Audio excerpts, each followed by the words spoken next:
Certains habitants sont donc encore choqués par la violence du coup de vent qui s'est abattu hier soir sur le petit hameau de Bussière, juste à côté de Chamblay. Des rafales aussi intenses que brèves qui ont causé de nombreux dégâts. Arbres déracinés, toitures arrachées, mais heureusement, pas de victimes. Les précisions sur place de Valentin Piovesan et Fabrice Rosassi. Le vent est retombé, mais les visages restent marqués aujourd'hui. La nuit dernière, un coup de vent a balayé le petit hameau de Bussière en l'espace de quelques secondes.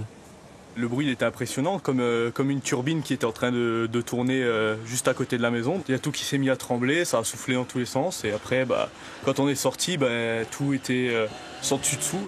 Aucun bâtiment n'a été épargné. Pour ce couvreur intervenu en urgence, la journée s'annonce longue. Et là, tout est soufflé. Oui, oui. Toute la partie arrière qu'on ne voit pas est soufflée.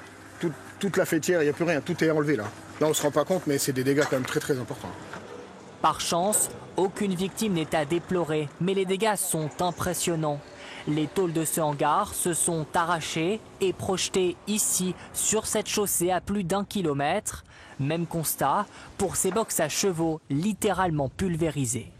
Par chance, on n'a eu aucun dégât sur les animaux et personne n'a été blessé, mais le dégât matériel est constatant et je veux dire, les assurances, il va falloir qu'ils suivent derrière, c'est ça le plus dur maintenant, ça va être un combat.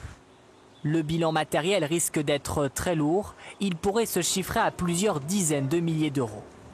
On est en train de faire le point de l'ensemble des dégâts, on fait remonter l'information au niveau de la préfecture, voir dans quelle mesure il pourrait y avoir une reconnaissance en catastrophe naturelle. Les opérations de nettoyage ont duré une bonne partie de la journée. Il faudra encore plusieurs jours pour tout réparer.